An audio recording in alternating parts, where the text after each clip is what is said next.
बातमी अकोल्यातून आहे। अकोल्याच्या बाळापूर मतदान केंद्रावर ईव्हीएम बंद पडले। जवळपास 20 मिनिटे मतदान प्रक्रिया बंद पडली होती। अधिकाऱ्यांनी मशीन बदलल्यानंतर मतदान पुन्हा एकदा सुरू झालंय।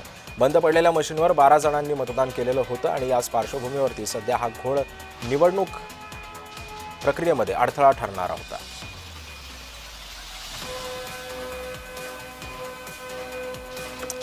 आणि या संदर्भामध्ये बोलण्यासाठी माझ्या सहकारी वर्षा मोरे सध्या आपल्या सोबत आहे। तर वर्षा, नेमका हा घोळ कसा पद्धतीने झालेला होता आणि सध्या आता हा घोळ निस्तरल्यानंतर तिथल्या मतदारांमध्ये काय भावना आहेत?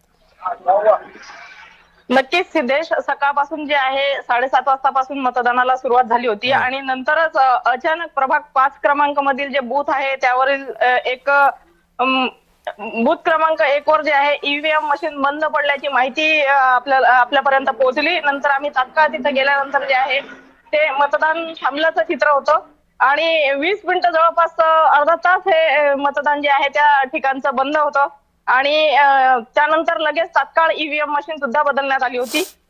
काही सॉकेट तांत्रिकमुळे बिघाड झाला होता, त्यामुळे ते जी मशीन आहे ती बंद पडली होती आणि त्यानंतर जे आहे जे समजा बंद पडलेल्या ईव्हीएम मशीन मध्ये 12 जणांचं मतदान फक्त झालेलं होतं आणि त्यानंतर जे आहे मतदारांमध्ये थोडासा गोंधळ निर्माण झाला होता आणि लगेच मग जेव्हा मशीन चालू करण्यात आली होती, नक्कीच वर्ष, त्यामुळे या सगळ्या पार्श्वभूमीवरती तिकडे सुद्धा मतदारांमध्ये आता पुन्हा एकदा मतदान प्रक्रिया चालू झालेली आहे। धन्यवाद आपण दिलेल्या या सविस्तर माहितीबद्दल।